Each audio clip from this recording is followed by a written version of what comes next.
Good morning, Abundant Life Church. This is Pastor Chris. Today we're going to start a new study on John chapter 6, verses 16 down through 25.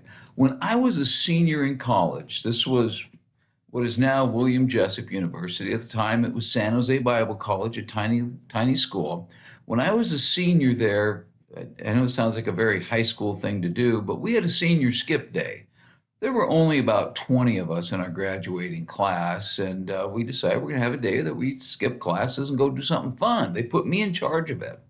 We went to a Giants game at Candlestick Park. Now, we kind of borrowed a van from the college. We told somebody, wasn't the person we were supposed to tell, but anyways, we're in this semi-stolen van, and we pull into Candlestick Park in the parking lot. And we all start piling out, and one of the guys, he was a friend of mine, nice guy, one of the nicest guys I've ever met in my life, but kind of marched to his own drummer. He just had his own way of thinking and processing and what have you. And as we're getting out of the van, he said to me, "Listen, I'm not going to go to the game. I'm going to go into San Francisco and I'm going to take some pictures." And I said, "But you can't. You can't take the van and go into San Francisco because you don't know how long the game's going to last, and what we don't want to stand around waiting for you to bring the van back." Because, "Oh, I'm not going to take the van. I'm just going to hitchhike." I said, "But that's even worse because now we're going to have to wait around for you to get back. And we can't be coordinated like this." He says, "No, I'll just hitchhike all the way back to San Jose." I said, "But okay, that's fine." I realized, all right, you're on your own.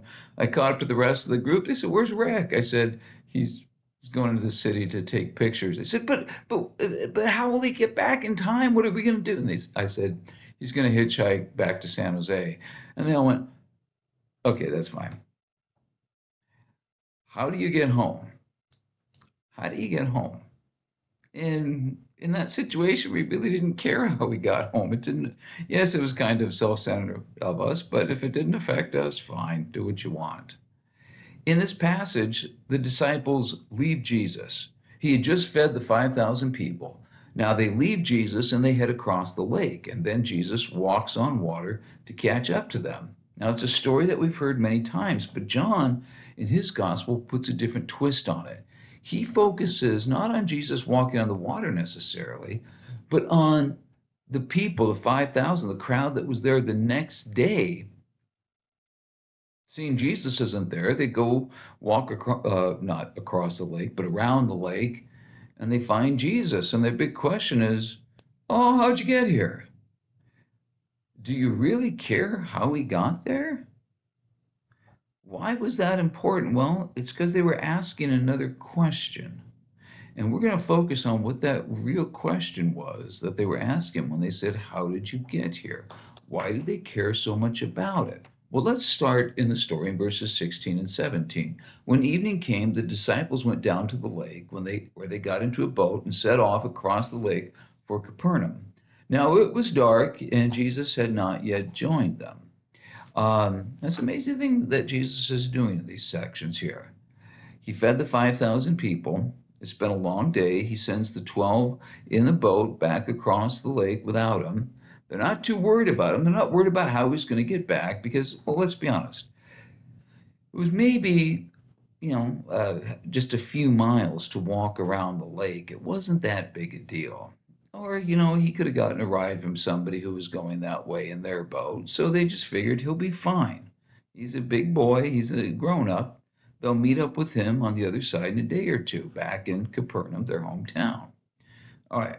So they're not thinking too much about this, but look what happens next, verses 18 to 21.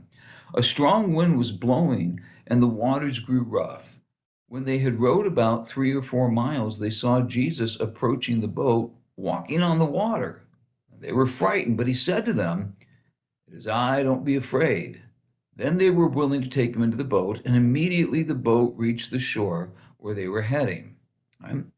Once they got a ways in this storm, their nerves had to be shot. Remember, these are fishermen. This was the lake they fished on. For them to be scared, that tells us this was a pretty serious storm that they were facing. They're struggling, they're frightened, it's dark, and then they see what looks like some guy walking on the water coming right at them. That's a little scary. In the moment, none of this would make any sense at all. Turns out to be Jesus. Here's one more confirmation that this guy was beyond what any of them expected. Once again, he's taken their breath away, and he's left them confused and in awe. Now, look what happens next in verses 22 through 25.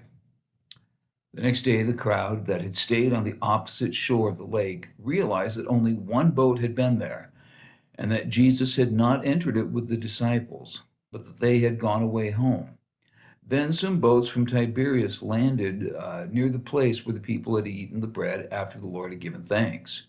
Once the crowd realized that neither Jesus nor his disciples were there, they got into the boat and went to Capernaum in search of Jesus.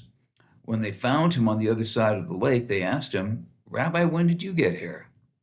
All right. The disciples are in awe of Jesus. They've just seen him walk on the water. But keep that in mind, because now we're going to go to the next part of the story. Walking on the water has been told before, but John wants to focus on what happened the morning after. Jesus fed the 5,000. He walked on the water. Now the crowd there, who had seen him feed all of them, they hadn't seen him walk on the water. They wake up, Jesus isn't there. Where could he be? And so they walk around the lake to Capernaum, find Jesus. Hey, when did you get here? John tells the story from their point of view. They went looking for Jesus. He's on the other side of the lake. How did you get here?